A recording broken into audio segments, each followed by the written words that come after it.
brought you by Silver Pumps and Motors.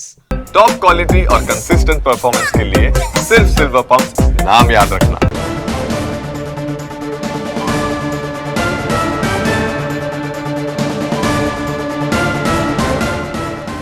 కొట్లాడి తెచ్చుకున్న తెలంగాణ 10 ఏళ్ల పాటు కోతుల గుంపు పాలైందన్నారు సీఎం రేవంత్. కాళేశ్వరం సహా ఏ పథకం మీదైనా సరే చర్చకు సిద్ధమన్నారు.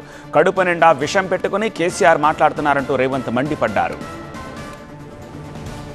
వారికి విజ్ఞప్తి చేస్తున్నా, కాళేశ్వరం మీద చర్చ చేద్దామా, ఉచిత బస్సు ఆడబిడ్డలకు ఇచ్చిన దాని మీద చర్చ చేద్దామా, రైతు రుణమాఫీ మీద చర్చ చేద్దామా, రైతు బంధు మీద చర్చ చేద్దామా, తెలంగాణ ఉద్యమంలో చురుకైన పాత్ర పోషించిన విద్యార్థులు, ఉద్యమకారులు, నిరుద్యోగ యువకుల గురించి మేము ఇచ్చిన 60,000 ఉద్యోగాల మీద శాసనసభలో చర్చ చేద్దామా, లేదా 30 సంవత్సరాల నుంచి ఎంతో మంది ప్రాణాలు వదులుకొని సాధించుకోవాలనుకున్న ఎస్సీ వర్గీకరణ మీద చర్చ చేద్దామా, 100 సంవత్సరాల ఏమండి ఇప్పటి నుంచి నాకు ఇంటి పనిలో కొంచెం ఎక్కువ హెల్ప్ చేయండి. ఎందుకు? నీకు జాబ్ దొరికిందా?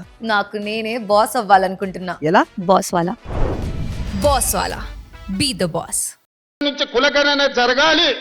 ఈ దేశంలో ఎంతమంది బలైన వర్గాలు ఉన్నారో ఈ దేశంలో పశు సంపదకు కూడా లెక్క ఉంది, కానీ మా బలైన వర్గాలకు లెక్క లేదు అని ఆవేదన చెందుతున్న సందర్భంలో దేశానికే ఆదర్శంగా నిలబడి తెలంగాణ రాష్ట్రం కులగణన మీద చేసిన దాని మీద చట్టసభలలో చర్చ చేద్దామా?